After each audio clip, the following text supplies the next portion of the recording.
following program is intended for a mature listening audience. Graphic and explicit language may be heard at times. The views expressed and opinions given by the individual hosts and their guests do not necessarily express those of this station or sponsors.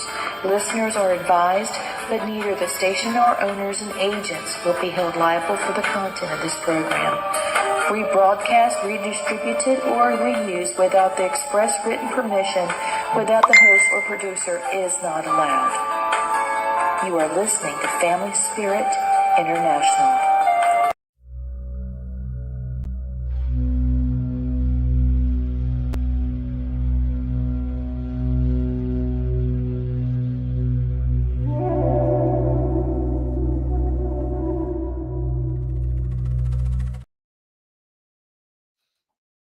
Well, hey, welcome, you guys. Welcome to Family Spirit tonight. My name is Blaine. Lee's going to be here in just a little bit with us.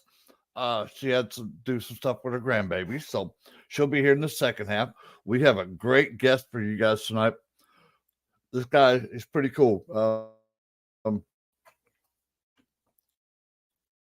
His name is Jeremy Cotter, and he's also a pro wrestler. So that's pretty cool, man. I like little sick pleasures. I like to watch wrestling ever since I was a little kid, and it's been fun for me to watch. It's like a soap opera for men. So, but yeah, we appreciate everybody being there. And Brendan, can you bring our guest on, please, sir? Hello. Well, hey, Jeremy, how you doing, brother? Not too bad. How are you today, man? Man, I'm live and kicking. Still above dirt, so I'm doing great. Yeah, we'd like to thank you for coming on the show, man. This is the first time we've ever had a pro wrestler. It's my honor, man. Really good. Dude, it's pretty cool because I grew up like 4 houses down from a TV station in Montgomery, Alabama. And they used to have signs outside the station like, oh, every Tuesday and Wednesday during the summertime. Free wrestling, come watch. And they tape it that day. So we'd sometimes sit there through 4 or 5 different tapings and got to do it for free. And we thought that was the coolest thing. We never had to pay to go see it, but it was always fun to watch. And I'll tell you, one of my best experiences, I was probably like 9 years old, and we were in the front row seats, and we were sitting next to one of the wrestlers' daughters. And she just tapped me. She says, all right, my dad's going to come out. They're going to throw him out of the ring, and then he's going to get kicked back toward us. When he yells, just go the way he yells. And I'll never forget, this guy probably had to be about 6'2", 450, nothing but big. and as he was coming toward us, all I heard was, roll left. I rolled. And just where I was sitting, he crushed like the 3 chairs that were there. We thought that was the coolest thing, man. That, of course, we're little kids like, dude, did that hurt? I'm okay. That's what was funny of it. Yeah, I've always liked it, man. And I'm the weird kid. Always liked the heel factions. Always like 4 Horsemen were always my favorite because they did some of the best promos. I don't think there's better mic men in the whole business than the 4 Horsemen when they did interviews or just mic time. I started off as a fan, obviously, probably, back in like the 80s. And I mean, growing up here in the Northeast, I was definitely more of a WWF fan before and an old school NWA fan. And nobody was better on the microphone than Bobby the Brain Heenan, in my personal perspective. I will agree with you. That man, that he never scripted anything. It just come right off his heart. And he said what he thought, which I thought was always cool. Yeah, you don't see a lot of wrestlers doing that anymore today when they're doing interviews. It's all so pre-scripted. It's like, okay, this isn't actually fun when you guys made your own promos up. That was pure gold, just pure gold, man. It was, that's the best part. And when I got involved in wrestling in 1991. I actually went to Killer Kowalski's wrestling school up here in Massachusetts. That's where I'm from. And, I am very thankful to have gone to such a legend in the business getting put through the ringer and getting beat down week after week, day after day. When you're somebody who wasn't quite the most athletic individual throughout school and whatnot, and then you get into a business that's all athletics, and then you learn the personas, and you learn the characters, and you learn all of that, and it goes well together. And you know, it took a few years, even when I first started wrestling on the independents, to finally start learning that, okay, the wrestling part is cool, but what about the character development and learning about characters? And like my character, I'm sure you saw some of the pictures. I played an insane lunatic for several years in the beginning of my career. You know, and then when we got involved with the NWA affiliate in New England, I switched characters to a New York street thug gang member with a couple of friends of mine, and we did this thing called the New York Posse. And at one point, we actually were managed by James E. Cornette, which was actually really cool too. Oh, are you serious? Corny is just the best too. That's another talker. That man, he's just amazing, and his knowledge. I love him more now with his podcasts than I did when he was on TV. Well, I like it because he speaks his mind. He don't give a rat's ass who he offends, who he makes mad, but they're watching his podcast like it's going out of style. I'm like, I wish ours had that many numbers. I'd be happy. Yeah, I mean, I still do watch today, because I mean, a lot of people that I knew when they were kids are actually in the ring now and performing, which is kind of neat, you know. I know. Yeah, I bet that side of it. It's like, since you most of us are smart marks anyway. So, and people don't know, it means we know what's going on behind the scenes. We know it is predetermined, but the stuff they do in the ring, that ain't predetermined, and they do get actual injuries, really bad injuries too. Injuries happen all the time. I'm lucky that. I mean, I might have had like 10 or 12 broken noses, and I got to be honest with you, I lost track of the concussions after about 5 or 6. Legitimately 5 or 6, because chair shots to the head were still normal back then. Yeah. But as far as like unregistered concussions, I bet you I got over a dozen more on top of all of that. So it's like, I mean, I wrestled during the mid 90s and the late 90s when extreme wrestling was big. So like the tables and the chairs and the thumbtacks and the barbed wire were intricate parts of some matches, and God, those things suck. I can imagine, man. I'm just looking at like when they Mick Foley used to throw those bags of tacks, and I'm like, why? Like, why? Because it just it enhanced. You don't have to go downstream. I guess. Yeah, well, he learned all that from going to Japan.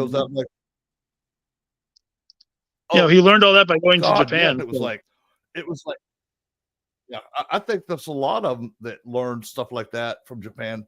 I know the matches were different. Like you say, a Ric Flair and a Hogan went over there. Their matches were a little bit different than what you see stateside. Now, Mick Foley, no telling what he did overseas in Japan. Who knows? Flaming barbed wire, exploding rings. Absolutely. I mean, who knows on that man? And I respect what he went through. I couldn't do half the shit that he did. I mean, that's just not my. Oh, yeah.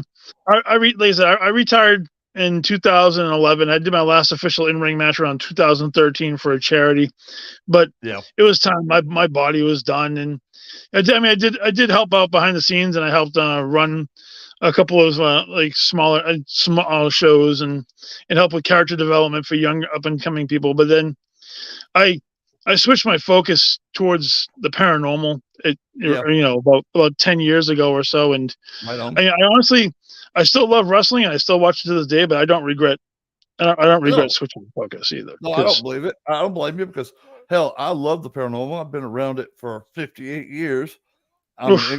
Let's see, I'm like you. I'm an intuitive. I'm a medium. I'm an empath. Let's see, clairaudient. About every of those things that you could say, I've got those gifts, and I've enjoyed the hell out of them for 58 years. And that's one of the cool things. Is like when you finally realized you're intuitive. How old were you when you figured it out? Oh, you're talking only a handful of years ago, and probably about, like I said, I'll give you a quick little thing. Like my wife was a really big fan of all the TV shows and all of that, and I was a really big skeptic. I didn't believe any of that stuff was anything, And then one day, she decided she wanted to go to an investigation. I'm like, what the hell is that? So I went with her, and when we went to this location, when they were doing a walkthrough, I saw this shadow figure pop out from the side of the wall and blocked out the street lights and everything, and then just disappeared. And when I was involved, being involved in professional wrestling, I'm like, okay, where's the gimmick? Where's the smoke machine? Where's the mirror? Exactly. Yeah.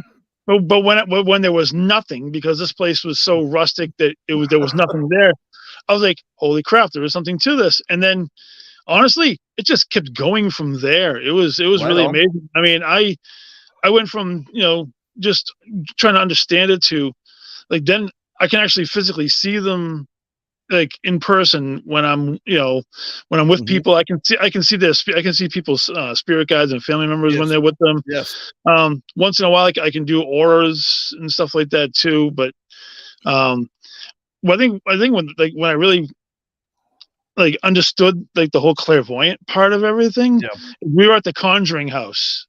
And we were doing an investigation at the Conjuring House, and we were sitting in a group of people, and the woman running the event, she's a psychic medium, and we were going around the room. Everybody introduces each other so everybody knows who's in the building. And I said, my name's Jeremy, and I can do certain things. And she goes, you need to say what you really are. I'm like, what is that? She goes, you're a clairvoyant. And then it's like the true light bulbs that are going off. And I decided that from that point forward, I'm not going to dismiss anything. I'm going to, and I stay open a lot. I probably shouldn't stay open as much as I do, but I stay open a lot because I want to experience everything that I can in the paranormal, And I'll be honest with you, I'm old school. I use like dowsing rods, pendulums, Ouija boards.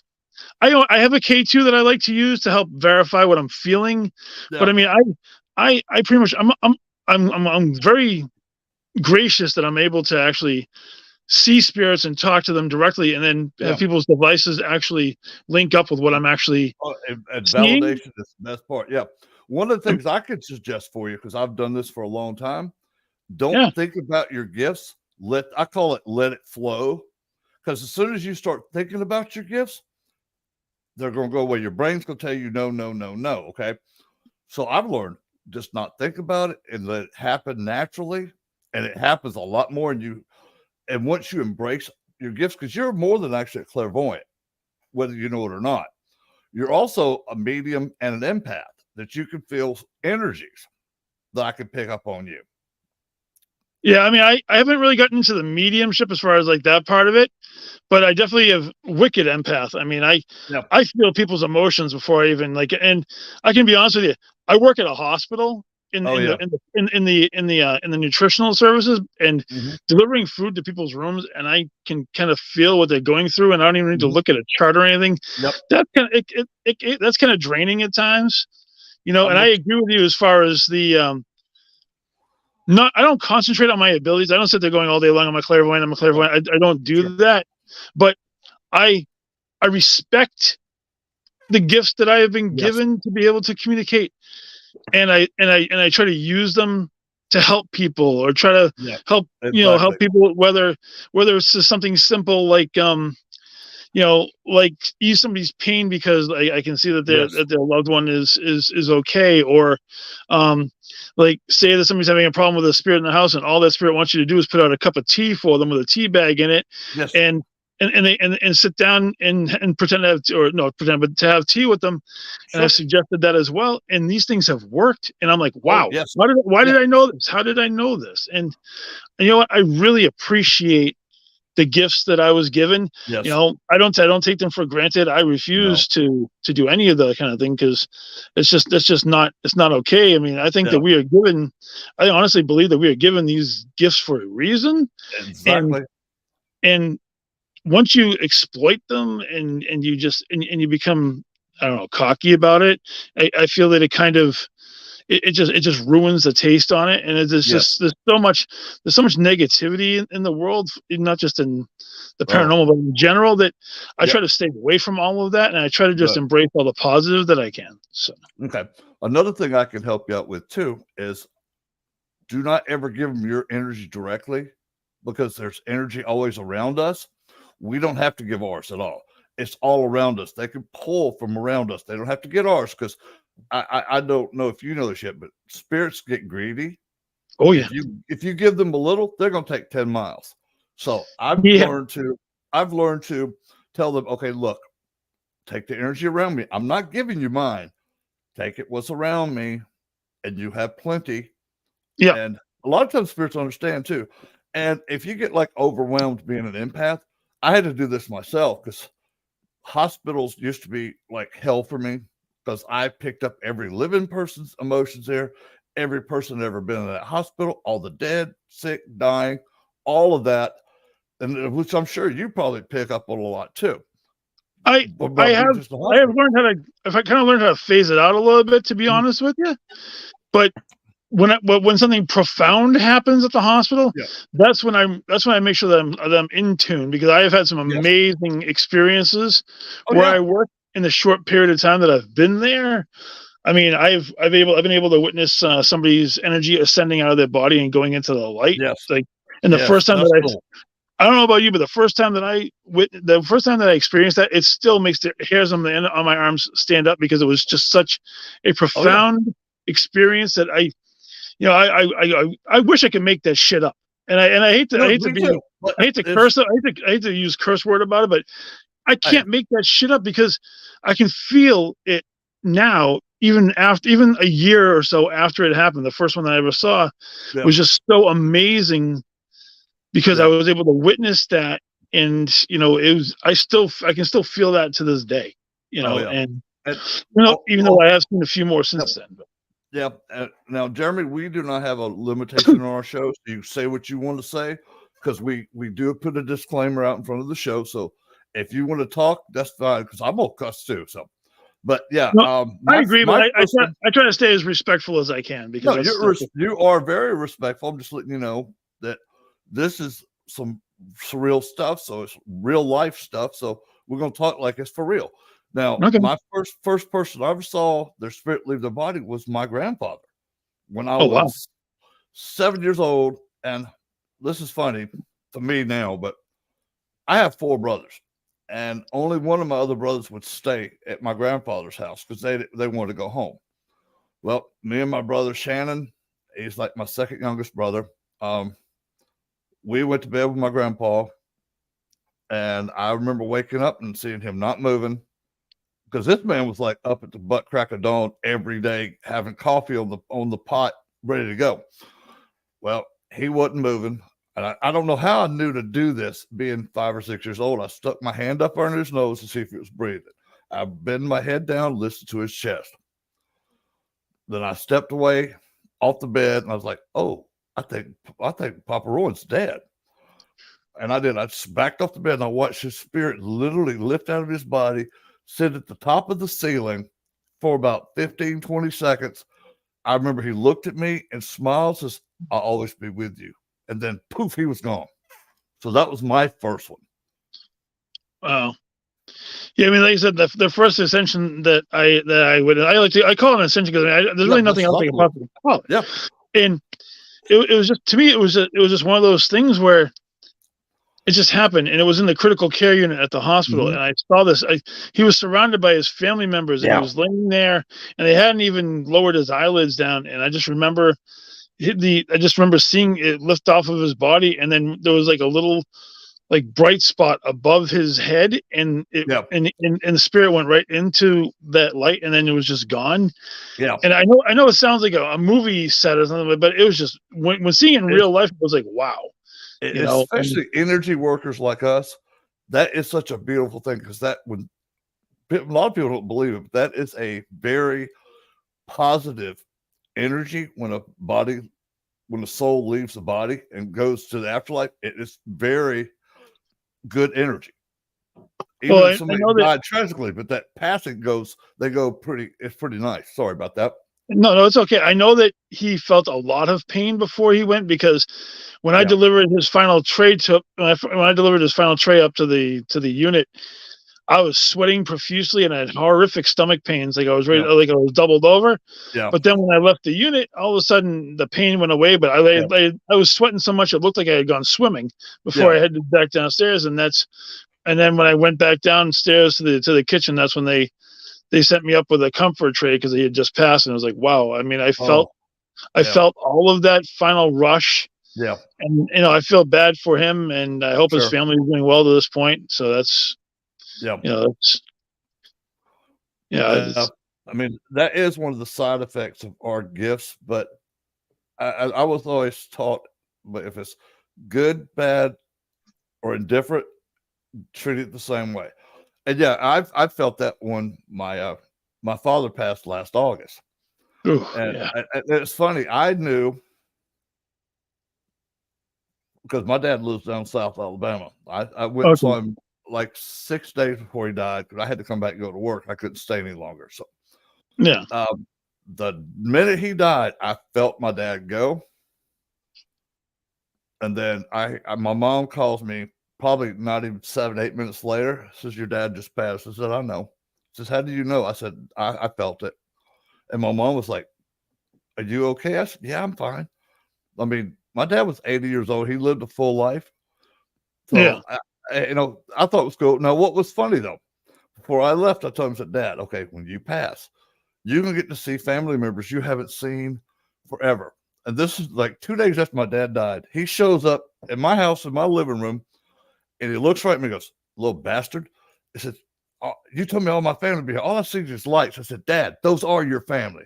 Oh, okay. Then he come back 2 days later and goes, I guess I wouldn't open my eyes right, okay? I was like, jeez. My dad's a mess up, but I thought it was funny. At least he's in a comfort, in a place of no pain and none of that kind of stuff. Yeah. It's funny because he in June, him and my mom were up in Alaska. They walked on a glacier in Alaska. Oof. In July, my dad played 36 holes of golf walking. And then 1st of August, he got where he didn't feel right. He felt like lightheaded. Yeah. And the first diagnosis they gave him that he had some kind of viral infection. Then it went from viral infection to, oh no, he's got pancreas cancer. Like, no, he don't.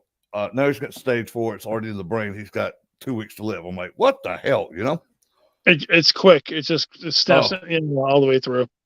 But I tell you what, my dad was so damn stubborn.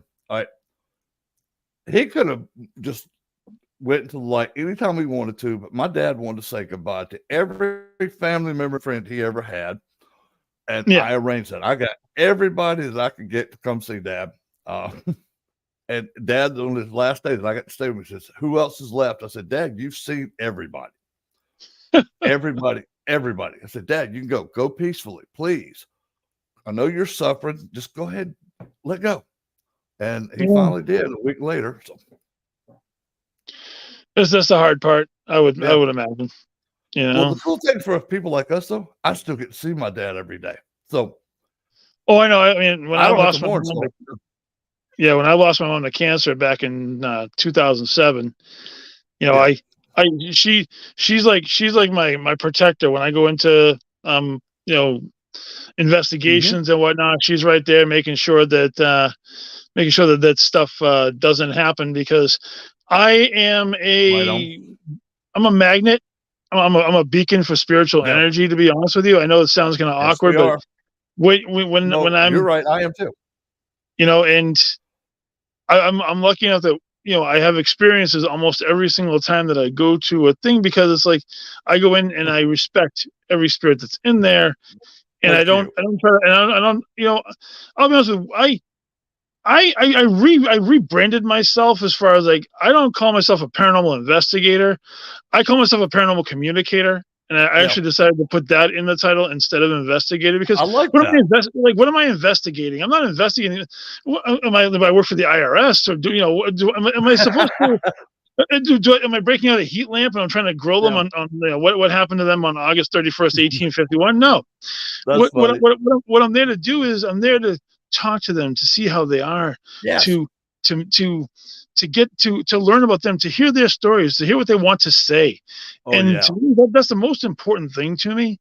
And like, I don't know how to use any of the high-tech equipment. I don't use ovuluses. I think they're interesting, but I also think they're extremely flawed ovuluses, and the ghost boxes kind of annoy me, but thankfully they have some now that got rid of that crap. That used to drive me nuts. yeah, it drove me nuts. But like I said, I'm old school. I like to use Yeah. pendulums, and I've done a little bit of spirit board stuff now because my wife actually allows me to use those now because she's she's slowly integrating herself into it. But there are certain things that I wouldn't be allowed to do because it's I learned by accident that I can channel. And Yeah. it was a couple of times it was really interesting. One time it was really, really bad, and it was amazing to learn like the different phases of channeling. Like when I channel, I am sent to an alternate plane of existence. Yes. Like Yes. I've had multiple scenes of either being stuck down in a well and looking up and seeing shadows and hearing voices and trying to figure out how to get out of it, to walking down a hallway with doors on it that like go all the way down, kind of like in the Shining Hotel, and like trying all the doors. And when I finally find an open one, then I come back in. Yeah. I'm walking through the woods and finally seeing a light at the end of the trail, or there's been multiple different ways. And then people are like, "Did you know you said this?" I'm like, "I have no idea what I said or what was going on at the time." And I am open to channeling. I've helped people out before by doing it, but I make sure that I have like one or two people that I trust that can pull me out if I'm in, because sometimes I can't come out. I can't come out on my own. I need to have somebody pull me out. So that's that was an interesting byproduct that I did not know that I could do. It was a channeling thing. And Jeremy, one of the things you can do too is when you're channeling, have yourself a safe word, whatever you want it to be that day. And I've learned to do this once I give myself, because mine was so intense and so in depth of what I pick up on that I had to give myself. And I've got a word that I'll say when I'm ready to come out of it. I'll just say the word. Next thing I know, I'm released. I'm back where I'm supposed to be, and that works for me. So I've been doing this so long. I love helping people that's just now coming into their gifts. Now you've been like 10 years, and I've been involved I've been involved in the paranormal for about 10 years, but everything for me has like just gotten stronger and stronger and stronger. For I'd say the last 5 or 6 years, it's definitely gotten more and more. Yeah. And and I like the fact that something new is going on here or there, and the fact that when I get a chance to experience something different, and that to me that's the best part about all of this, Oh yes. And when I go into an investigation, I'm there just to enjoy, and see, and I like to go in and not really know what's going on and see what the spirits have to say. And sometimes the spirits that I talk to aren't even necessarily the spirits that belong in the house. They're the ones that people dropped off their psychological garbage and left it. And some people, I had an attachment here or there. I've had like one or two, but I've been lucky enough that they weren't like major horrifying ones. So I know some people who have had majorly bad attachments that have caused them a lot of pain and misery, and I'm just glad that has not happened to me yet. Yeah, So, and I learned little techniques young from my grandmother, who's Cherokee. And she told me, she's like, okay, one of the things you got to learn to do is called ground yourself. There's several ways to ground yourself. My easiest way is, like I told you before, there's always energy. I could get it through my hands. I could be sitting down, lying down, upside down. It don't matter, because it's always going to find its way to the ground. And I imagine that energy coming through the tips of my fingers, through my body to the ground. I'll do it 3 times, and then I'll pull it back up 3 times, because that's just my favorite number, and it always worked for me. But you can do it any way you'd like to. Yeah, usually I'll do a grounding meditation before I even step foot into a location. Sometimes even before I even get in the car to drive to a spot, like I'll do like a 10-minute grounding meditation, or and then I will grant spirits access to me, but then I close off at the end. I always make sure that I close off at the end, because I think it's very, very important that you do something like that, because you can be open to just bad intentions from some people. And I also like to carry my jet stones with me in my pocket, or my darker stone. I always keep one. it's kind of like I keep a dark stone in one pocket, and then I keep like a quartz or like one of those crystal rod type things in my other pocket to help Yep. cleanse. Yes. So I'm grounding and I'm also cleansing at the same time. Yep. It does help, a lot. So Yeah. And a lot, I've learned to tell spirits now. It's like, look, back off. Okay, I can feel what you're feeling. You don't have to show me anymore. Just tell me. I can hear you. I can see you. You don't have to show me. And that started working a lot for me because I got hit like at an old hospital up in Helen, Georgia. I didn't know it was a hospital before. It was just like this real nice restaurant place now. And I was sitting down and eating, and it's like I got attacked by this spirit. Then this spirit was like, okay, this one got gunshot. This one got stabbed. This one was pregnant. It was like 40 of them at one time. And I'm like, whoa, back off. I don't need all this at once, because it was very painful mentally and physically, because I could feel everything they felt from when they were having their surgeries or when they got shot or stabbed or whatever. And I just started backing them off. I'm like, oh, whoa, back off. I truly feel that, they know that we can communicate with them. Oh yeah. And as soon as one of them realizes, I swear to God, they relay it to the other ones, and then they're all like, "Hey, this guy can talk to us. Let's go talk to him." And it's like, whoa, I get it. It's cool.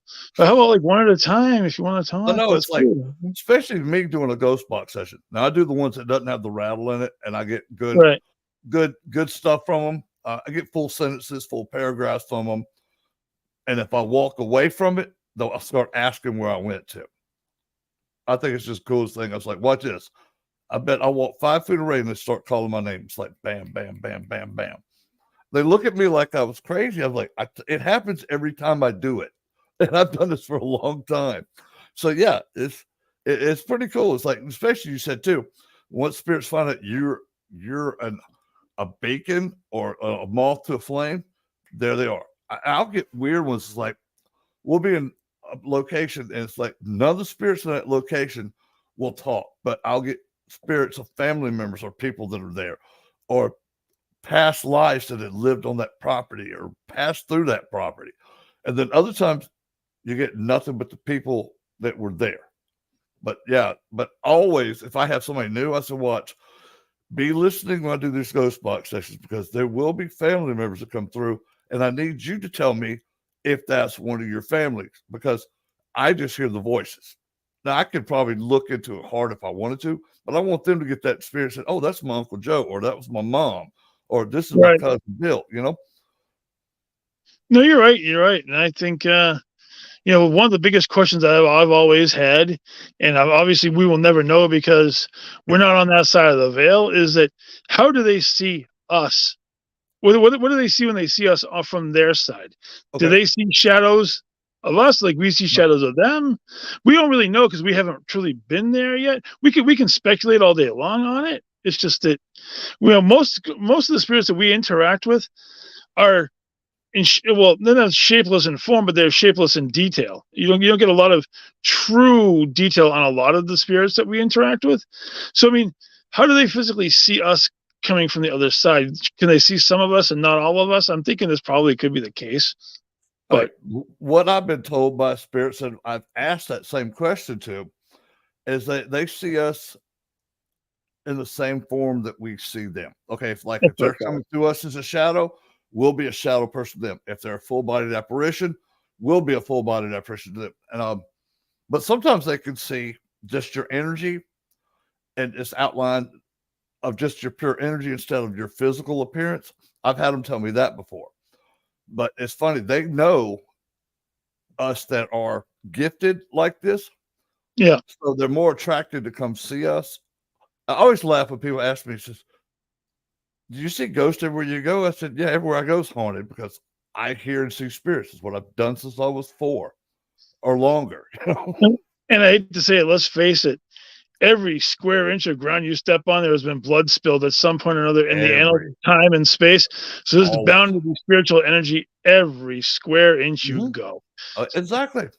We're fortunate enough that we can see the spirits, but I'm kind of glad that I don't see all of them, because I think that it would be a nonstop cavalcade and we would never even be able to sleep because people would be poking us, trying to wake us up, or whatever. I'm all about trying to help spirits, but I can't do it 24 hours a day. Well, You need to be able to breathe, you know? what I tell them is, look, once I go into my bedroom, that's my time. Okay, your time difference is different than mine. So my little 8 hours of sleep is not first thing in the morning when I wake up. As soon as I walk past this door, you can start talking to me again. And that's how I got Right. them to stop. Because before it was like, I'd be good to sleep too. And I hear, like, what the hell? And I'm looking at my wife. She's over there like dead to the world. My dogs are dead asleep. And I'm like, oh, you get out of my room. It's like, okay, like they can't. Oh no, it's like my dog says. They have no personal. They don't know what personal space is. They don't know what certain times. It's like, dude, I'll still be here tomorrow. Let me rest. The more I get rest, the better I can communicate with you. Because if I'm lacking sleep, no telling what I might say to you. You know. But yeah, That's true. I think it's funny though, and it's like sometimes they'll ask you for like the stupidest things. It's like, what are you gonna cook today? Like, I don't know. Could you wait till tomorrow? Because I figured it out myself. But Exactly. I'll get stupid stuff like that, man. It's like, God. Or, Yeah. It might be stupid to them. I mean, to you, but not maybe that to them. They're like, you know, they're all about like cooking. They could be a chef, or they could be interested. They could be interested because our food definitely doesn't look the same as their stuff does. Because because I mean, the majority of the more haunted locations and the deeper you get into the historical places, their way of life was completely different than the stuff that we have. And I think that's the main reason why I'm not big on the tech side of it, Blaine, is because they don't know what the fuck a REM pod is. They don't know what the ghost box is. They don't know what all these light up things like the lantern. Those things are really cool and they light up and they're neat, but they have no idea what that is because they don't know that technology wasn't existed back then. No, they never saw it. They might know what the spirit board is, or a pendulum, or the rods and things like that, or just basic communication, because that's what was around during their time. Oh yeah, I always think it's funny. It's like, hey, can you touch this device? Okay, for one, the spirits don't even know what the device is. It's like, can you go touch the thing that's got the pretty lights on it? Then bam, they'll hit it. But if I say, hey, go touch this REM pod, like you said, it's like, what? Who? What? What's a REM pod? And sometimes they don't want to touch it because we don't know what the hell that is. We know that witchcraft. We're not touching that crap. It's like, that's what they might be thinking. It's like, how's this dude making shit come out of nothing over here with no fire under, you know? Especially up in the New England area where I am, a lot of the places that we go to, the spirits that we communicate with, early 1900s, late to mid 1800s, 1700s, sometimes even the 1600s, and they don't know what the heck these light up devices are. Like, what on earth is that sorcery? What is this? I mean, exactly. Yeah, I've had reactions like that in like Salem. It's like, oh God, it's like, dude, like, what the hell's that? What kind of witchery is this? And I got one spirit says he must be a warlock. I'm like, maybe, I don't know. I might have been in one of the past life, but maybe, I don't know. To them, you currently look like a warlock because you're using forms of communication that to them they have no idea. Because I mean, they had lit candles, they candles and bonfires, and oil, and maybe even oil lamps at the earliest stages for lighting. So to them, these things that light up multiple colors, what on earth is that? I know. So I like it when they do get interested. Well, if I could talk tonight, I'd be dangerous. Interested. Sorry. It's all right. My tongue said, you're not going to work today, son bitch. Okay. But yeah, I think it's interesting when they figure it out. It's like, wait a minute, that's not going to hurt. Now let's play with this thing. And I don't know what it is. They love twisting flashlight. Oh God, yeah. I don't know. I think maybe the flashlight is as close a thing to a candle as they recognize, and it might be easy to just touch it and have like one stream of light come out versus multiple colors and flashing, and the sounds that those things make sometimes. Yeah, they can be kind of disorienting, you know. Well, what's funny too is like most of them in that era probably had British descent, so They call every flashlight a lantern. I mean, what do they call it? Shoot, a torch. Yeah, a torch. Yeah. Yeah, so that's what they're seeing. That they're thinking it's a torch. It's like, oh, well, I got to just move this thing a little bit. That works. But yeah, it's interesting to watch them do that on command. It's like, okay, that's so cool to see. That, but when I'm looking at the person actually touching the flashlight, got the biggest grin on their faces because they made it work. Yeah.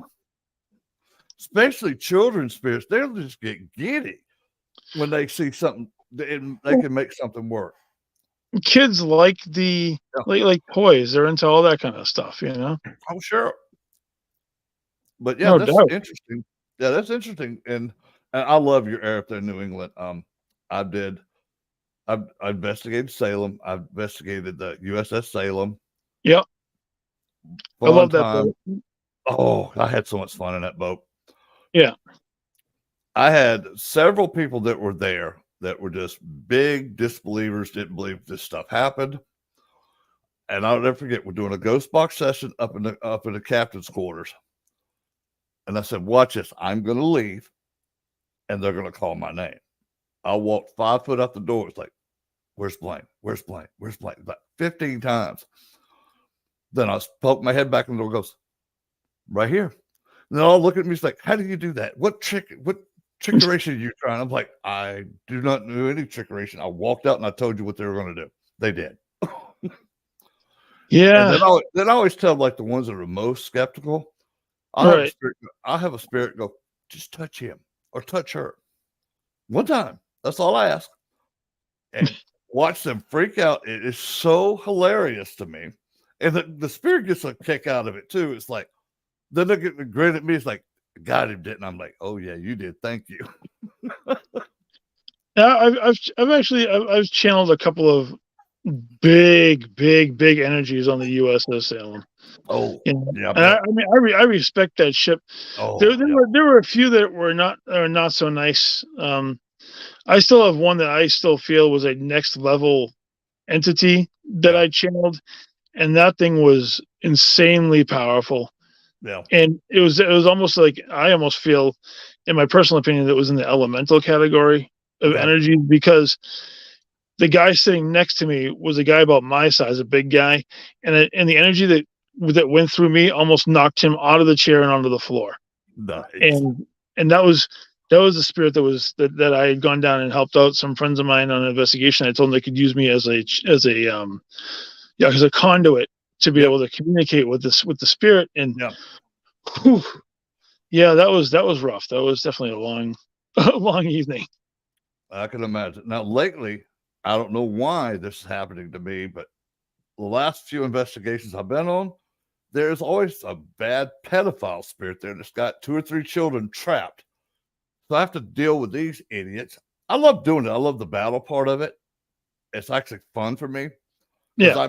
I don't provoke them. I just tell them straight up. It's like, really? You're going to keep kids? What kind of man were you?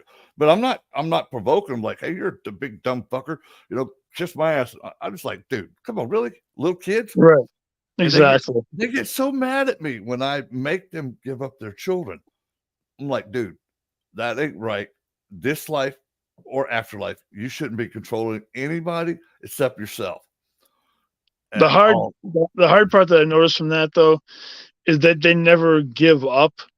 The kids that you think that they give up, they're always finding more, and they're always bringing more back in. Well, what I do with them is I get my spirit guide Janawa, who's about a 900-year-old Cherokee medicine woman.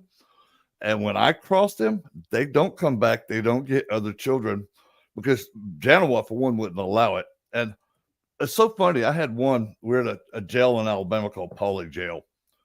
And I'm having this conversation with this pedophile spirit. And I'm asking him, it's like, really? You got to be, that's the kind of man yours, like you pick on children?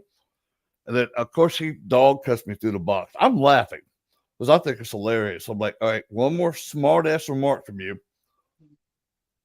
You're going to find out that I can send stuff to you. You don't even know it exists yet.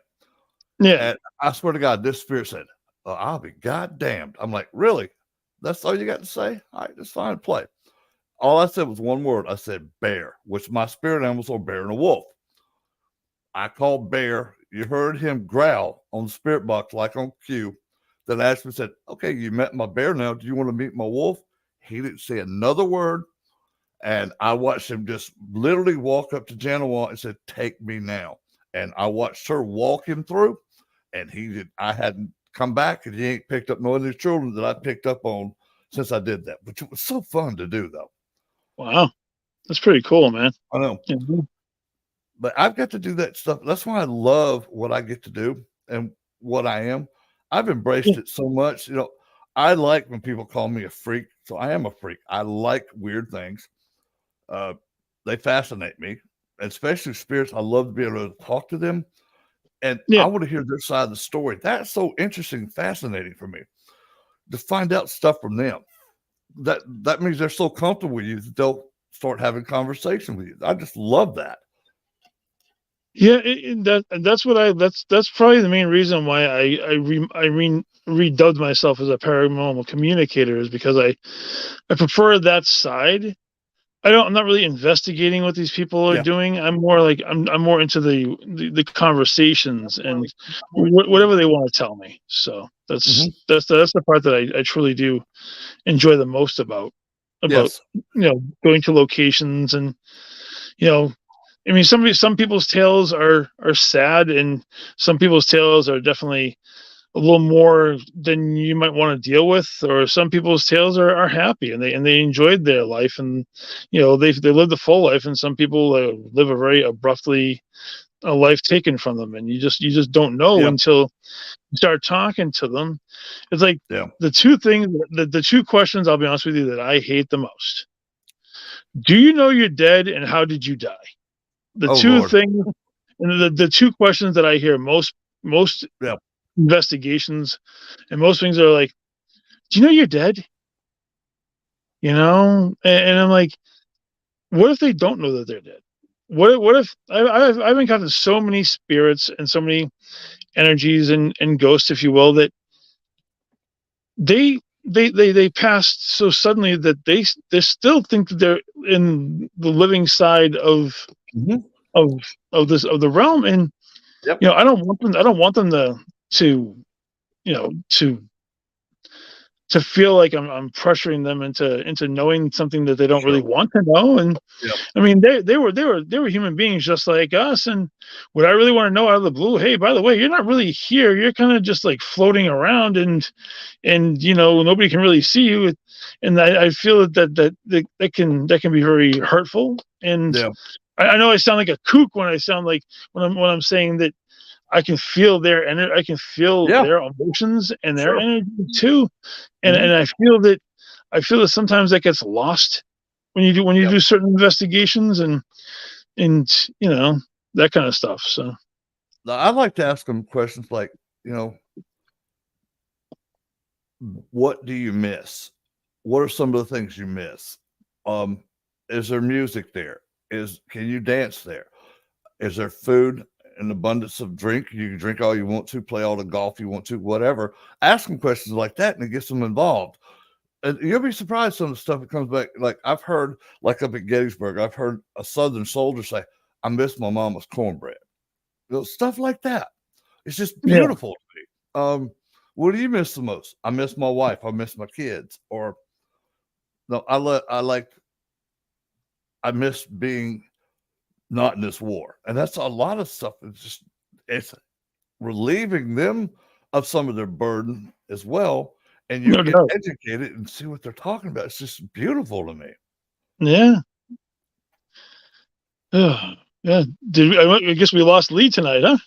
No, she'll be here any minute now. Oh, okay. She had to get her grandkids. I can hear them. I can hear them laughing and playing in the background earlier. I know. Kids are cute, Yeah, I love, especially children spirits. They just love me. Oh God! What is it? Because I'm like 6'3", like 260, and you're a big guy. It's like, what is it with? Right now, I'm like 6'3", borderline on 400 pounds. I'm a big man. Yeah. And this is how I can sum it up. Women and kids like are comfortable around me because they feel like I'm a Yes. protector. But I'll tell Yes. you, the male spirits always want to try. You know, I've had a lot. Well, not. No, it's just the truth. Male Yeah. spirits have always wanted to kind of like bow up. Sometimes I get like I'm the man of the house, and I respect that. I'm Of not there to course. try to take. I'm not there Yep. to try to take their place. Nope. This is their home. Yep. Just You like me, know. I always tell them, look, I'm not here to harm you or disrespect you in Yeah. any way, form, or fashion. I'm here to learn from you and show you nothing but love and respect. Yeah. And I would love to hear anything you have to say. Whether it's bad toward me, I can take it. I'm a big dude. You know, I was in the military. I can take anything you throw at me. I count as a badge of honor. I'll But tell you yeah, the first time I got shoved, and being a big man, being shoved up against a wall uh-huh. was interesting. And like the scratches down the back of the neck, the multiple scratches across, and the energy drain the first time that happened was Oh yeah. I drank like 6 bottles of water and I couldn't get my color back in me to save Yep. my life. Mm-hmm. And the bruises I got on my arm one night from a church in Plymouth, Massachusetts, because I really felt like somebody was guiding me out of the church because they wanted to have a conversation with me outside in the outer courtyard over near the Burial Hill Cemetery in Mm-hmm. Plymouth, Massachusetts. You know, or the guns or the gunshot and the smell of the smoke that I Mm-hmm. got from Gettysburg's battlefield one time Yep. when I was like out looking at a monument. Next thing you know, I saw a soldier sitting there with the gun and they were getting ready to shoot it, and then all of a sudden you could just smell the after effect Yep. of the rifle, and it's like, wow. Yep. I got pushed down in Iraq when I was over there serving. Yeah, we're in this old hardened air shelter, and it's one of the ones that we'd actually use what they call a bunker buster. And it went through like 12, 14 foot of concrete, a rebar reinforced concrete, into a little sort of bomb shelter that the French built for them. Well, it didn't actually work like they wanted it to, and I think we killed like 70 of them in there. Wow. When I got in there the first time, you can still see the aftermath. You can see pieces of bones, pieces of debris and human matters, and I was sitting there just watching, and there was a bunch of shadow figures, and they were all cussing at me in Farsi, and I just sit there. It's weird because I can understand what they're saying. I don't speak a word of Farsi or any dialect like that at all, but I understood every word they said. And like the second day I was in there, I watched this big, tall, looked like a shadow at first to come through the back wall. And it's probably about 9-10 foot tall. And then the closer you got, I could see his face. And the way this thing looked, it was what they call a jinn, or short for a genie. Yeah, those are real. Yep. Yeah, this big bastard came through there. And at first, I could see him in the shadow form, then he got closer, I could see his full form. He was like this gray skin. I just remember he had these big, messed up teeth. And he was huge. And he didn't realize I could see him at first. And then when he realized I saw him, he ran at me like 3 steps. He was on me and shoved me from behind and knocked me clear to the floor. I stood back up and was like, what the hell, dude? That's crazy. See me? I said, yeah, see you. I hear you too. You push me again, I'm going to make sure you never do it to somebody else because I don't play fair. You shove me when I'm not looking at you. So I started threatening with my bear, my wolf, and Janawat, and he was cool after that. But man, nuts. I got down to hit me so hard at Gettysburg one time, dude. We're standing at the old train station up there. Okay. Just sitting around. Nobody was smoking at the time. We were just deciding where we were going to go that night. Because I have like 4 or 5 locations I can go to in Gettysburg. They're like clockwork for us. But just standing there, and nobody was smoking. And I got this real nasty cigar smoke in my face. And I know the difference between a good cigar and a dime store cigar. It's a whole different smell of the tobacco and smoke. Right. It blew in my face. And the next thing I know, something hit me dead square in the mouth and nose. Dude, I drove back, and this thing hit me so hard. The spirit hit me so hard that my eyes started tearing up. My nose was actually bleeding. And I'm just sitting there like, what the hell? And the next thing I heard the spirit looked at me and goes, "You one of them damn Southern pieces of shit, aren't you?" I'm like, "I served the United States military." Yeah, yeah, that's the first time I got hit in the face, but that one took a knot, man. Let me tell you. Definitely wasn't playing, that's for sure. No, it wasn't. But yeah, I've had several spirits that I've been like hit, kicked, punched, thrown downstairs, shot, stabbed, pushed upstairs, almost hung. Sometimes they just they're going to do what they want to do, and sometimes you just have to set the boundaries like everything else too. So It's like I think my spirit guides do that to, give me more endurance in this thing we call what we have. Yep. And I just call them battle scars because I lived through them. But yeah, some of them were pretty hurt. I used to have this nice, military haircut, and it hurts worse when they pull that little bit of hair than they do the big part of hair. Big part, I snatch that out every day with a brush, so my head's not sensitive to it. But man, when they get you on them short hairs on the back of your head, oh my God, that hurts. That's why I shave my head. Oh no, I got too many damn scars on my head from being a boy growing up. So. Oh yeah, it's not easy, but I get tired of having hair, so I was like, nope, I'm good. Well, see, mine was I couldn't have hair for the longest time for 26 years. I was like, I was in the military, so day I retired, I was like, I ain't cutting it again. I haven't cut it. Well, I take that back. I haven't cut it all off. I've trimmed off the dead ends, the stuff like that. Yeah, but most of it is all still mine. And it's funny, I always get complimented on my hair from different ladies. She's like, God, you got the most beautiful hair. And I had a lady literally ask me one day if I had a wig on. I'm like, what? She said, there ain't no way a man's gonna have that pretty hair. There ain't no wig. I said, baby, this is all natural. There you go. That's cool. Yeah, man. It's like it's I love what we get to do. And I'm jealous of you because you got all those cool places up there in New England to go to. And I don't get to go up to those no more because I was working over at Pax River in Maryland for a while. So I was right there on that East Coast. I mean, shoot, we went to Napanoch. We went to Gettysburg like 20 times. And if you ever go back to Gettysburg, I'll tell you 2 places you probably don't even know about, but you get some of the best activity there. All right, I'm sure you've heard of the one bridge, the covered bridge they have there, Sachs Bridge. Sachs. The hanging bridge. Yeah. On the way to Sachs, there is another bridge that was that I think the latest one. It was called the Eisenhower Bridge because it been rebuilt, but it's like not too far away from, like 4 or 5 blocks away from Sachs Bridge. But the Eisenhower Bridge is still like a modern looking bridge, but it did have a covered bridge like there is at Sachs. And that place is so active. You'll start hearing spirits as soon as you get out the car, calling people's names. Wow. Like that's pretty neat. And another place I love that a lot of people don't know about, there's an elementary school there. Yeah. And behind the elementary school, there is a outdoor classroom, which is right in the battlefield.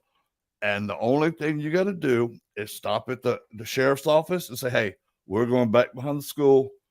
I said, I'm not going to mess with anything. We're going back to the classroom. They'll go, all right, man.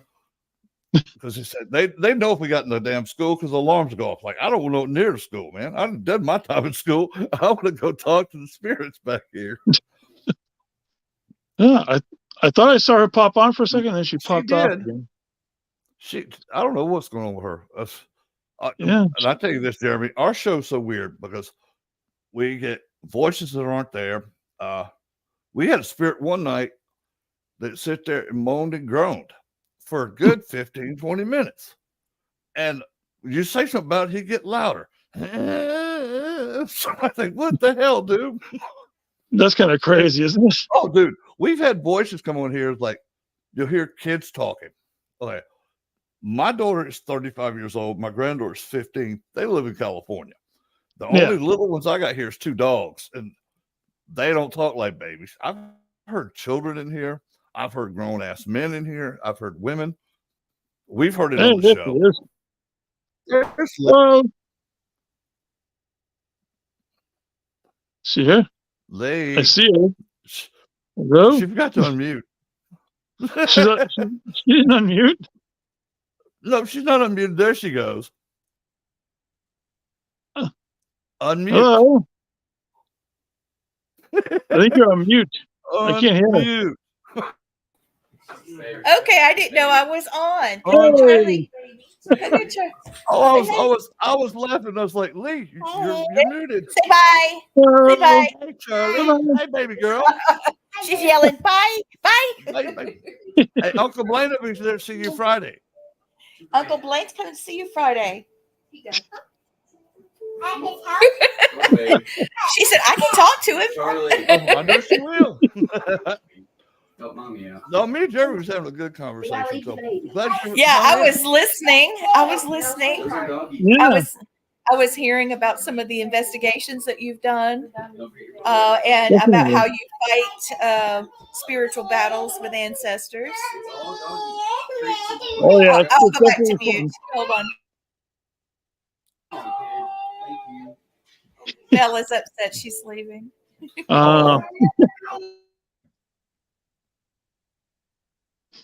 Yeah. She'll be back on in a minute. She's probably letting me get out of the house.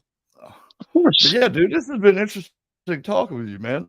Talking with other people definitely. that have gifts like us. Because, we can share information with each other. And my grandpa taught me this a long time ago. It's like, if I know something, I teach you something. You know something, you teach me something. Then we both know something new. So we can take what we learn from each other to pass it on to someone else. Oh, so you get some cards. Yeah. Yeah, Jeremy, I wanted to give you a reading. Blaine, are you ready? This rocket. Usually we do this together. Mm-hmm. Okay. So, since you gave me that wonderful light that I've been using. Oh, good. Are you enjoying it? I hope so. Oh, yes. We took it inside of a museum, and the lights were all off while we were doing our investigation and everything. And it was perfect. And it worked perfect with the shadow people. That's amazing. Now that you're on, I was saving an interesting story that just actually happened to me a few days ago, and I'd like to. Oh yeah, please, and thank you for saving it. I have way more. I was saving a lot of content just in case you guys want to talk, so I'm good for whatever. But basically, I was on my way to work last Wednesday, and when I was driving. Have you ever seen those how towns have like those walking paths that they have where people can go walking for like miles and miles on concrete? Oh, yeah. But when they cross the streets, they have those street lights things that you press the button and the lights flash and the people can cross the street so the cars won't hit them and stuff like that. Yeah. So I was driving to work, and about 100 feet down from where I was driving, there was actually the crosswalk with those lights, and the thing started flashing at 4:30 in the morning, and there was nobody there except for this black mass that crossed the street and just kept going. And I thought that maybe it was like a pressure plate or something like that.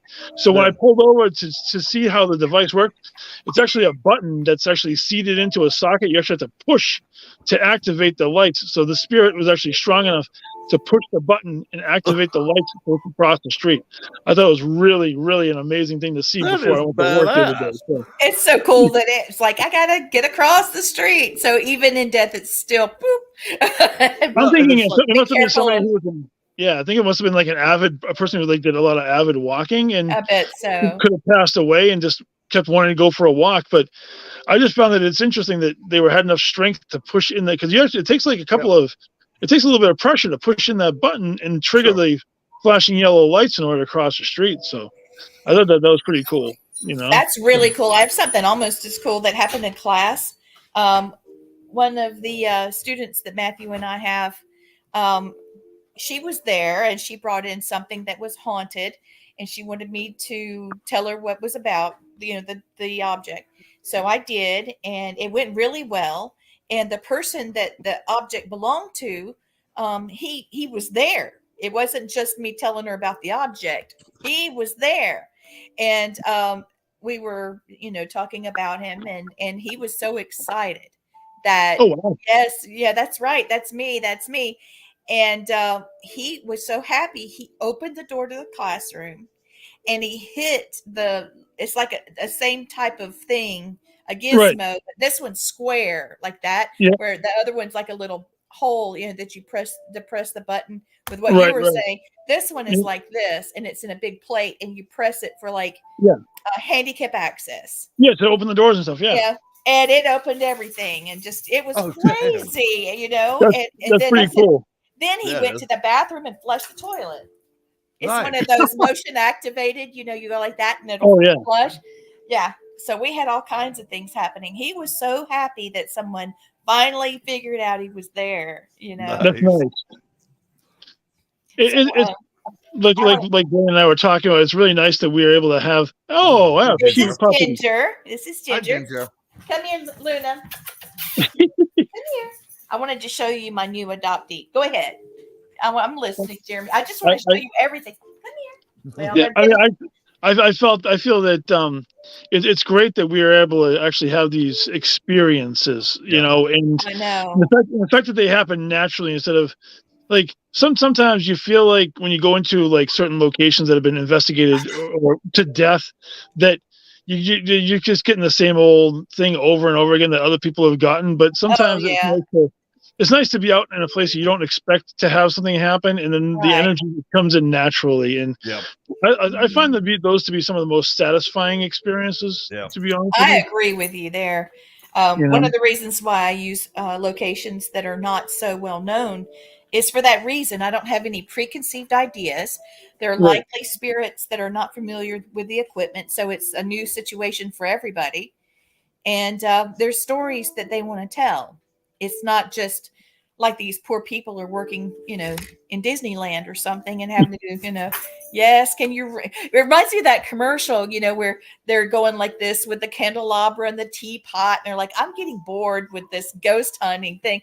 And then I can't remember what they do, but all of a sudden they're full body apparitions and everybody passes out. You know what I'm talking about? This like No, I do. I'll be honest with you. My awkward curiosity, I would love to do some sort of ghost interaction at Disney World itself. Could you imagine?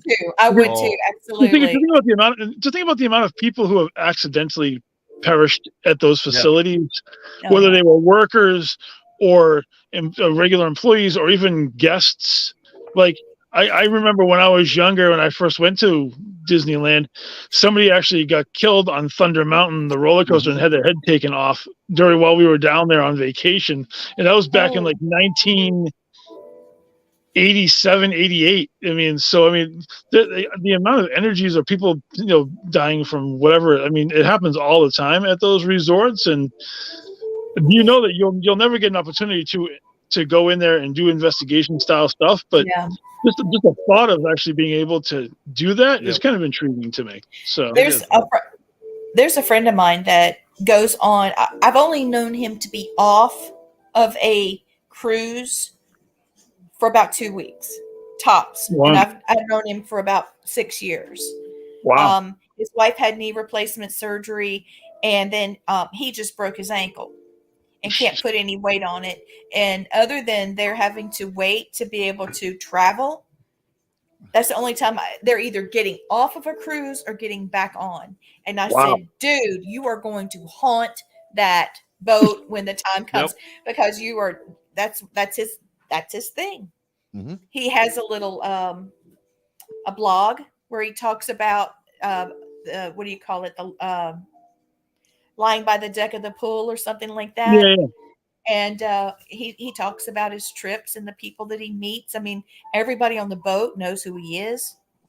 I would hope so. That's nice. Yeah, they're the same people. He knows everybody's music that they're performing. He knows all of that. It's why they didn't offer him a job at this point. Yeah, really? Yeah, they wonder if he's going to be somewhere. They'll call him. We're missing really you cool. on this trip, Oh, wow. So I pulled 3 cards for you. Okay. Okay, the first one is this one.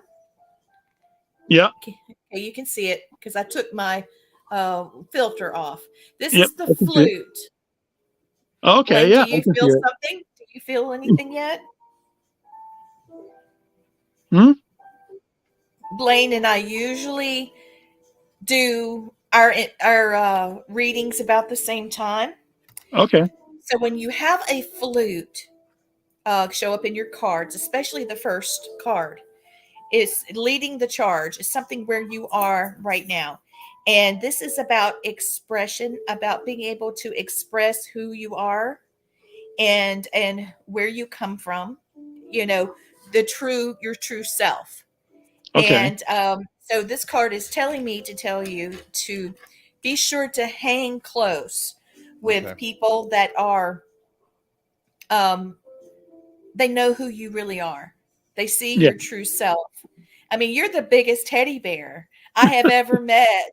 But I when I appreciate look that. back, yeah, I mean, just as sweet as you can be. Your whole energy around you is nothing but kindness and warmth, and I can see you being able to bring healing to a lot of people. I But try to then, do as much as I can. Yeah. yeah, but I mean, there was a time there where you were pretty fierce. You made your living of being a pretty fierce fella. And of course, that was a lot of theater. I know, and Yep. it's so much fun. My It dad is. was a my dad was a boxer, and he liked Yeah. that. I remember you telling me about that when we first started talking, and it was being involved in physical sports, even like physical sports entertainment, like we call it. The body, it takes a toll on the body and stuff like that. Yeah. So Oh, yeah. Dad definitely had terrible in the later knees. years, Mhm. after I turned 50 this year, I can definitely feel all of the aches and pains. I Everything's got come Yeah. rolling in the door. It's like, hello. Hey, Lee, You're What's that? yeah. Lee, I'm picking up that this Pied Piper vibe, like he's Yeah. leading Yeah. I other agree. other people like him, and spirits are come, and which we know they're all attracted to us anyway. But he's got a following of spirits that always stay around him. It's like you're the Pied Piper, and they're following you anywhere you go. And I'm taking people a lot of that. people that are living and deceased that Yeah. follow you, that need your energy and need your kindness. So I want you to know you are making a difference, and that you should continue to do to be you. And as you come more into yourself, Yeah. the more you're going to help other people, no Yep. doubt. Stay your Oh, path. wow. Now, saying that, Blaine, again, you know how you segue in. This is the next card. It's called the Shaman card. Uh-huh. Okay. And the Shaman card, if you look at this, you see that let me get it where you can see. Yep, Well, I I'm can see going it. the wrong way. He's got a drum. Yep. You see the master symbols here. Oh, wow. Okay, those little swirlies. That's Yep. at least part of a master symbol. And you Okay. see the bird and the bear. Yep. Mhm. Okay, it's very interesting. I don't know if you can see the bear, but there's a bird also on the drum. Right, I can see it. Yeah. So what this means there's the bear, that big honking thing back there. Yep, I see it. Okay. You know what's funny, Lee? Is one of my spirit guides is a bear, and yours is a bird. How did that just coincidentally pop up there, huh? I was about to say, because there's the red bird, which is Mhm. for love, okay, and then we've got the thunderbird, which is that's my spirit animal, and Blaine has the bear, and all of these are represented. And I'm going to get this straight. There we go. This is not just about this card. The card is the Shaman card, which means completion. The truth is about being a shaman or being a spiritualist is to actually not just begin to learn, but Right. it's to complete the learning, to own it for yourself. Okay. And so notice the drum means that you're dancing to the beat of your drum, but the drum also stands for Mother Earth. Okay. Because that is what the drum stands for in ceremony. That's the heartbeat of the earth. So this means that this is who you were born to be, that you are now becoming. I And definitely feel it. Yeah, I can definitely feel it. Yeah. good. And Mhm. there is the sun and the moon in this card, which means day and night you're going to be the same person. And it also stands for, and notice the circle here. Okay. All of that means that the energies of the earth, all of the elements are behind you, that everything is in perfect alignment for you to continue down your journey of being not just a clairvoyant, but be able to utilize all of the clairs, all of the psychic, embodiments, so that you can help other people. And I think that is amazing. The shaman card means to be able to complete messages for people, Yeah. and also for yourself. That you are getting the message for yourself.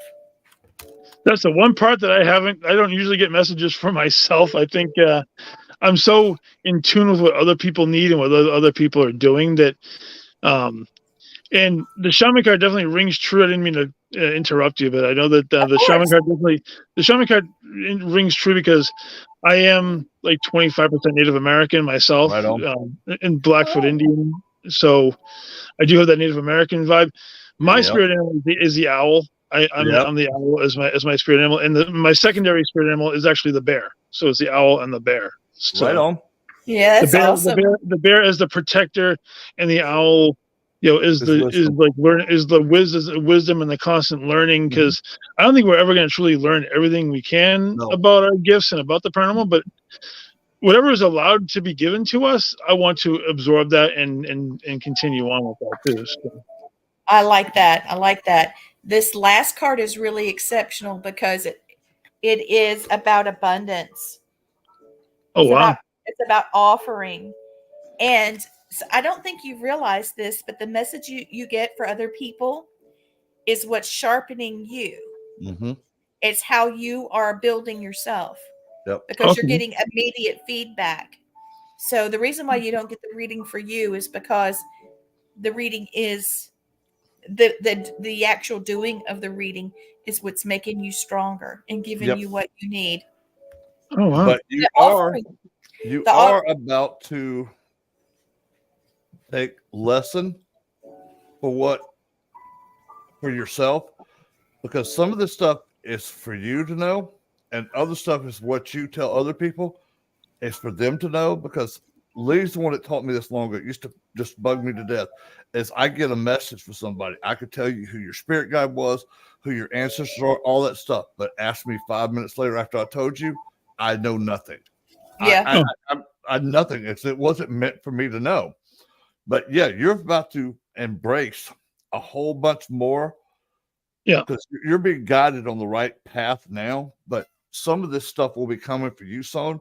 I call it getting an upgrade. You're going to get that upgrade where you start to hear your spirit guide converse with you. Okay. You're going to hear family members one or two ways. You're going to see them in dreams, or they're going to come to you in something that you knew them for, like a scent. If like just say your grandpa wore high karate, you smell that bake. My mother's always with me. She's always there. I know she's there. I always talk to her. Who it is, but that's awesome that you do. And I'll tell you this: being Native American, okay, we all have 7 generations that are protectors of us from both sides, from your mom and your dad's. Okay, always. So they're there. Plus, your owl is there. Your bear is there. Okay. Lee, you got piano playing in the background? Yes. Oh, I'm back. Great. Hey, there she is. Yeah. I'm back. Yes, I have smooth jazz for the mood. Just, first it was a flute and a drum, and I hear pianos. Like, we got a band going on right now? Yeah, it's got snow falling. It's a library with glass windows and a fireplace. It was my way of getting ready for the reading. Right on. That's fantastic. It's good to put yourself into the space you need to be in.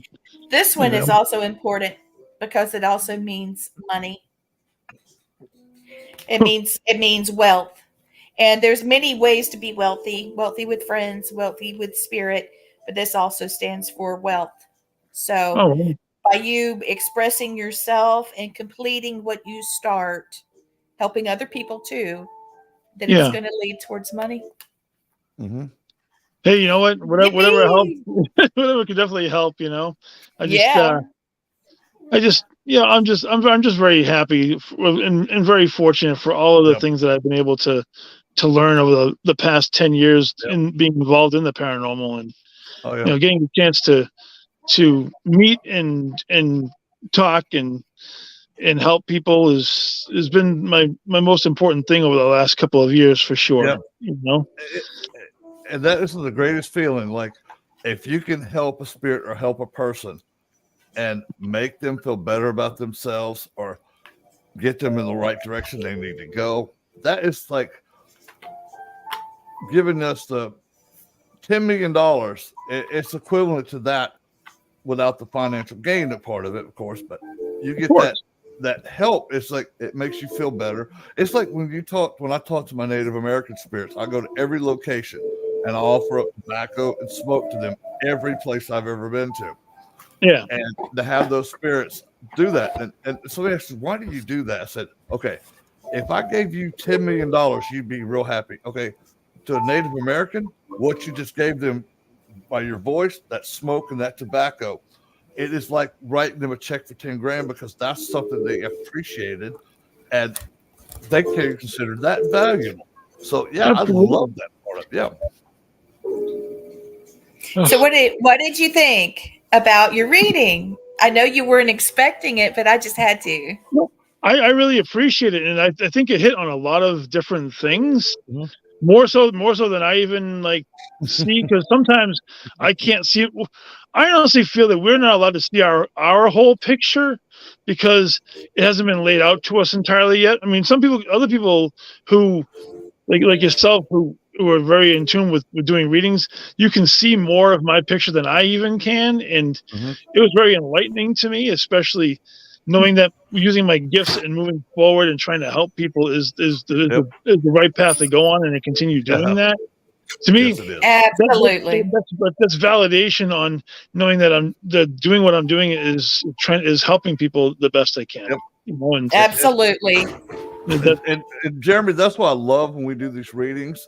They are so accurate to what that person needs to hear or needs to know. yeah, I don't think we've ever done a reading that didn't have significance. That's right. That the person who the reading was for, like yourself, is like, okay, that makes sense now. Okay, that makes sense now. Oh, okay, I get this now. It's beautiful. I love it when we get to do that. it is an amazing feeling, because when you do the cards and you're explaining it, and it's like, wow, that all makes sense. And sometimes when I don't know about yourselves, but when I'm doing stuff for people, sometimes you lose focus on some things as far as like your own growth is concerned, because you're so concentrated on one particular thing that you kind of lose focus of the big picture. And by tying back in the big picture, it actually opens up some interesting avenues. I think that's really cool. Does. I feel like it's so easy to get lost in it's not really tunnel vision, it's the reverse. It's like you're looking into it, you're caught up in everything. Oh yeah, it's like a tree branch that just keeps branching out and out and out, and you're trying to chase all of the branches at one time, when maybe you need to concentrate on one branch, and then when you close that one off, you can work to another branch. But sometimes my mind just goes off into like 19,000 different directions. It's like, hey, come back here a little bit, will you? It's especially when you're really focused on what's that. Well, Jeremy, that is one of the effects that we do get, because we do pick up so much different energies that our minds are always racing. They're always like trying to be 10 steps ahead of where we're already at, trying to figure out this, and this. Yes. It's one of the, I don't want to say it's a throwback, but yeah, I do the same thing. It's like, it's almost like you got ADHD, just you can't pay attention. The ADHD, the OCD. For me, for some reason, and I'll be honest with you, within like the last 5 or 6 months, my OCD that I didn't even think I had has been kicking in weird ways. weird ways. And like, I don't know about you, but like lately I've been noticing that there are ways to get from A to D and being able to skip B and C. Yes. And I don't know why other people don't see that at the same time that I do. And I'm like, guys, you're doing too many steps to get to the same thing. Why don't you just go this way? It has the same result. Yeah. And sometimes, and people are like, oh, well, I didn't notice that. I'm like, well, how come not? It's right in front of you. And I always think. I know that sounds horrible, but it's no, I get it. No, it's like, okay, I always tell myself, path to least resistance. And that's the way my mind thinks. It's like, okay, if I go to A to D, instead of having to go to A, up here to C, to D, back to F, to G, back to D again, okay, I'd have missed my whole purpose of what the hell I was doing. I'm like, no, you think the same wavelength I do. It's like, and very intelligent people that we do that. Because I can tell you're a very intelligent person. You're very well educated, so you know what's going on. And you're like me, you're just like thinking 10 steps ahead. Yeah. To this. And then you're already in your brain too. You're thinking 10 steps ahead for this next thing and next thing and next thing and so on and so on. You know, I'm very fortunate. Like, I mean, I never went past high school. I got my high school education. I never went to college or anything like that. But I feel that I'm very lucky that I learned common sense and I learned street smarts and I learned how to incorporate that in. And like lately, it feels like people are just so caught up in their anxiety and their and all of that they're just not paying attention to what's going on around them. And you know, I think that you can feel it. I don't know about you guys, but I feel when I walk by a group of people, like when I'm working with my coworkers, I can feel their anxiety. I can feel their anger and their frustration. And being an empath and being clairvoyant, it's like then if you don't watch out, you're gonna get stuck with that stink on you for the whole day. It's like, oh God, now I'm like, why am I anxious? Why am I having why did my day go to shit in 2 seconds? I have no idea what happened, and it was because somebody's energy rubbed off on you, and you want to help everybody, but you can't really help everybody. You would love to be able to do that, but sometimes people need to. Jeremy, this is what I do, and I get in a situation like that. I can feel anxiety of a group. First thing I'll say, I think you guys need a woosah moment and just walk away from them. Oh my God, the woosah. Hey, and it works though. You'll see him. All the energy's like, maybe he's right. Woosah, and then they're better. Yeah, and sometimes people should do a woosah moment, but sometimes, a lot of times, people just can't do it. They just won't listen. Yeah. You know, the ones that are tended to listen, they will, and the ones that won't do it. You know, let them be their own self, because thine own self be true. So why not? But if I can help 2 or 3 of those people in that group, and then that makes their energy better, hey, it was worth it. You know. Yeah, for me, I just say, if I hear that, I'll say, I am not picking this up. You're going to have to clean this up for yourself, and I'll walk away. Nope, I'm not doing this. Y'all going to have to make another plan, and I'll just walk off. Y'all, I'm not doing this. You're right. Yeah, you're absolutely right, Lee. And, you know, it's what I've noticed is, like, now that we're getting closer to the holiday season too, people's anxieties and people's, like, you know, just whatever kind of energies or whatever kind of thoughts or what they're going through, they get more intensified at this time of year. Yes, it does. People get right on the edge. As some people become more joyous when the holiday season comes, a lot of folks who have, you know, had family members who have crossed to the other side or things going on in their lives, it becomes more stressful. And you know, being clairvoyant, you feel all of that, and it's like, oh my God. Yes.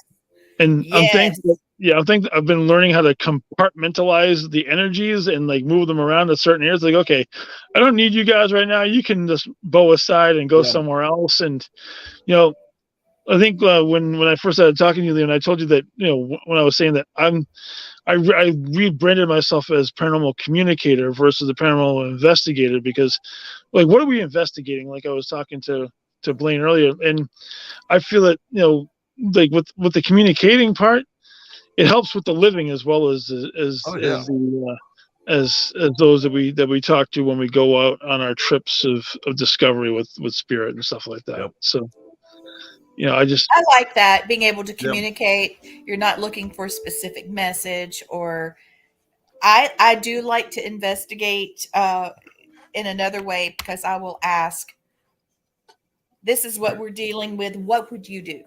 Yeah. I Right. try to have real conversations with them. Yeah. exactly that. Like I was saying before was like, the investigation part. Like, I'm not an investigator. I think I make the jokes of like, I don't work for like some kind of investigation company. I love to go to these places and can communicate with spirits, whether we're using the tech devices or like I'm more of an old school person, like I was saying, with like the dowsing rods and the pendulums and all the old school communications. I prefer that more than the high tech with the bells and whistles and all of the lights and all of those kind of things too. And like nowadays, I feel like within the last couple of years, ever since like the pandemic, the energy level and the veil is like the thinnest it's ever been. Yes. And you can feel the energy shift big time within like the last year or two. At least in my perception. I mean, I could be wrong, but No, you're right. You're right. You're right, 100%. I'll get this like you got a full glass of water and you lay it on the table and you get the rivets of the rolls in it. That's what I feel. The energy, like when the veil's so low, like right now it's so thin, is I can feel that. Oh, it's horrible. No, what I mean by horrible. It's overwhelming. Yes, thank you. Yeah. No, it can be horrible at times. I will totally agree with you. And there are moments when I go into certain areas, I get like a rush of spiritual energy that's like so intense that it makes you feel uneasy for a good stretch, and that's not really a fun feeling either. But nope, that's why that's why I learned these little block techniques. That it's funny. I actually learned these to teach children that have gifts to protect themselves. And okay, since we already know energy is always around us, I imagine a white bubble light around me. That's the lowest form. You go to a yellow, then to a blue, then a red. Okay. And I tell them, look, you can use one level at a time or combine the levels or use them all at the same time, whatever makes you comfortable. And it goes back to psychology, where most people have a 3-foot bubble around them. That's their, personal space. Same with spirits. You got to put that shield up because they're like petulant little kids. They don't know. What's the word I'm looking for? Personal space. Yeah, that's right. You're right. Isn't it the truth? They don't know personal space, and they want to talk and they want to communicate maybe a little too much. Yeah. The next thing you know, they're wanting to continue to talk to you, and you can't talk to your family because everything you can hear it going on in the back of your head. Sometimes they over communicate to the point where they're not communicating clearly. Only thing you hear is wailing. Blaine and I had that. We couldn't get control of the conversation with the spirit. He just kept wailing and wailing and wailing, and we couldn't make sense of what was going on. So we finally ended up having to use another spirit to communicate with that spirit, and even the spirit was having problems communicating with the other spirit. And I was like, okay, we are really in bad shape because we're not getting anywhere. And so finally, the mother of the spirit that was wailing, she was also in spirit. She was able to communicate and at least let us know what was going on. Yeah. So it was crazy. Blaine and I just looked at each other like, no. We were in a lot of emotional pain for them too, and it was just continuous. It was like rubbing salt in a sore. Yeah, to me it was like okay, you're in the store with your child, and all of a sudden your child's gone. Now you're thinking, okay, where's my child? The kid's like, where's my mom at? Mom's looking, where's my kid at? They're getting that kind of anxiety. And that's what we picked up off these two spirits. Is like they were trying to find each other and couldn't get back together. They couldn't connect. It was just And then Oh, we wow. had to, like you said, we had to get other spirits, which was actually the lady's husband and the little girl's dad. We got him to bring the two back together. And so the whole family was back together. And that It was the one of the first times I think anybody's ever really investigated when there were interdimensional conversations where we could actually see another spirit drag another one into the current dimension so that they wouldn't miss each other. It was wow. it was so badass and so the word joyous for us to see that family reunited, because I had been to this place a lot more times than Lee has. It was old Sloss Furnaces here in Alabama, which you can't investigate no more. But we'd see, and I'll tell the story how the spirits got down there. Okay, down at Sloss Furnace, they have a little tunnel area that they used to bring all the stuff to make the pig iron. Well, the mother was the lunch lady. She had a cart and she'd take lunches down to the people working down in the tunnel. Yeah. Well, her 5-year-old daughter, she told her to stay upstairs. Wait for her.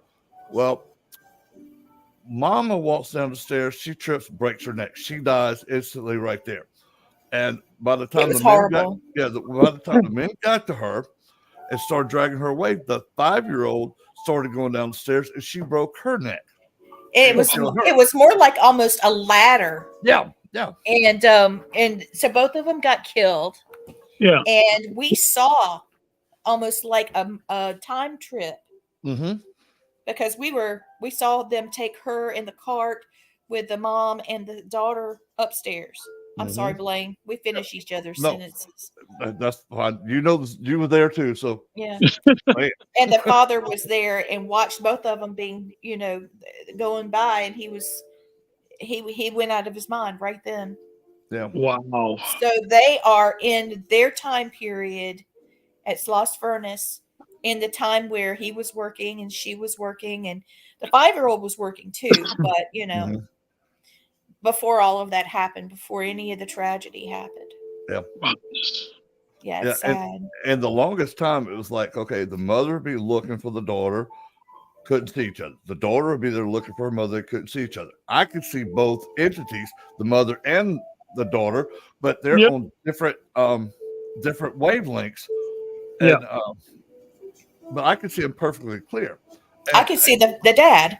The dad. And the dad, when the dad finally got there, he told me, he says, "What can I do to help?" I said, "Can you go grab your wife and grab your daughter? Get them back together. That way all three of you be back together."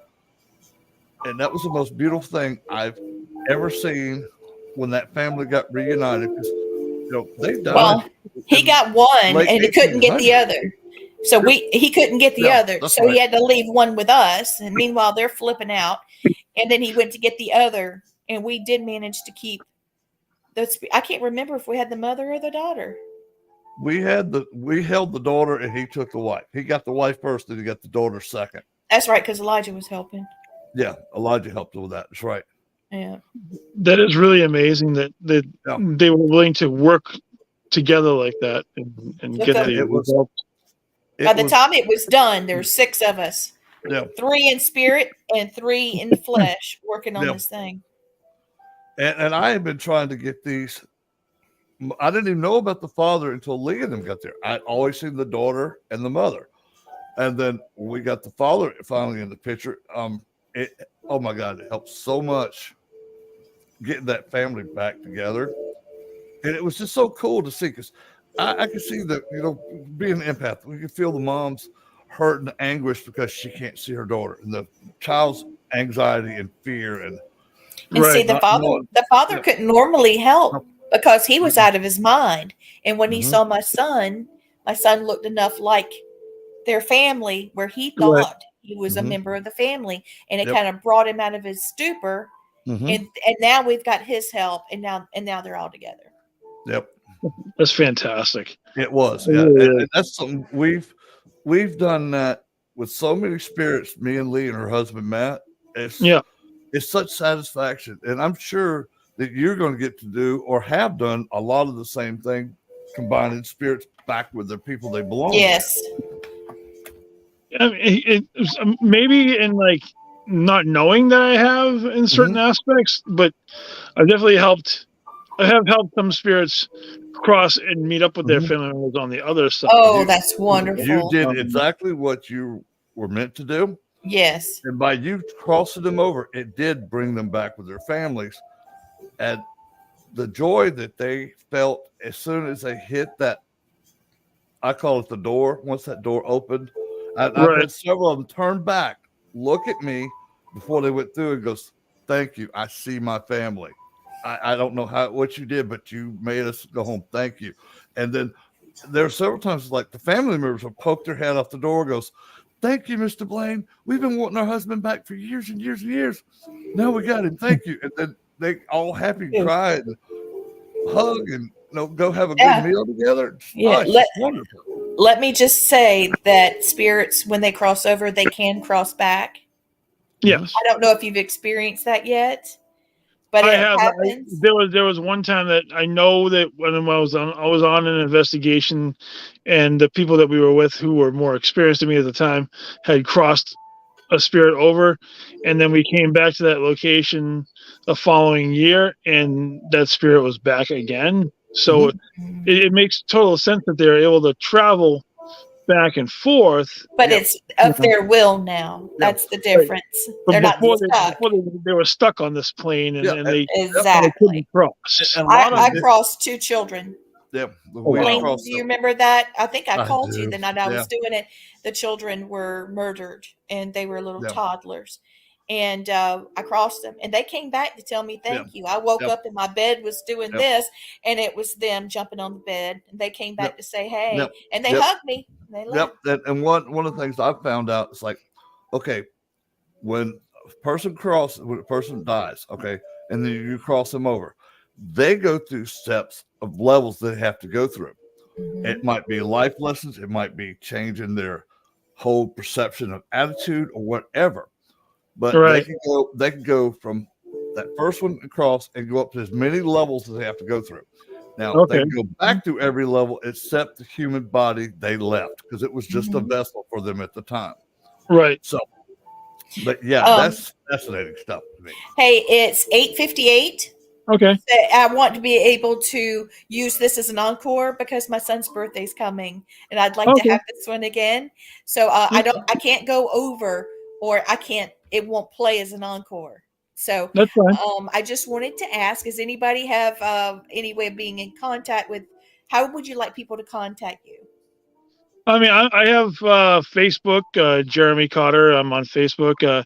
I have the Instagram, which is YodaMan1973. I'm always willing to talk to anybody who wants to talk, and it's a really, really cool experience. I just started with all the TikTok stuff. I haven't done any like videos or anything like that, any content with that yet. But I find that to be entertaining too. So very cool.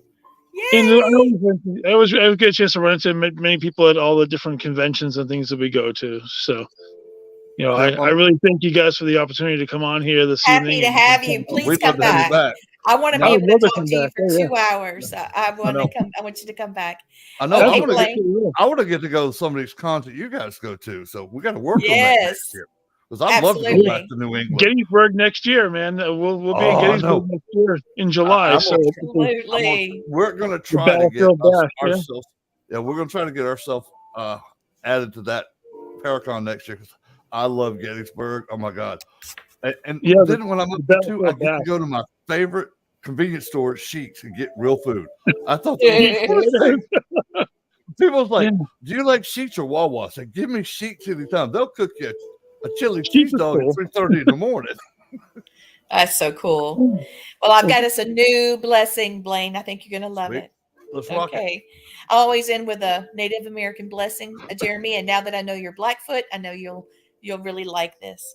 Oh, great spirit, the one who watches over all of us, grant us serenity of the still waters, the calmness of a gentle breeze, and the clarity of the morning sun.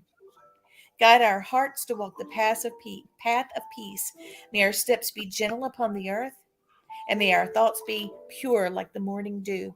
Help us to embrace the beauty of diversity and to live in harmony with all living things. Let peace fill our hearts, our homes, and our world, like the sacred smoke that rises to the heavens. May it spread and envelop us all, connecting every soul in a circle of tranquility. In the spirit of unity, we seek your blessing to walk hand in hand towards a future of understanding where the winds of peace blow freely across the land and the sacred hoop is mended for generations to come. Thank you for watching Family Spirit International. Thank you.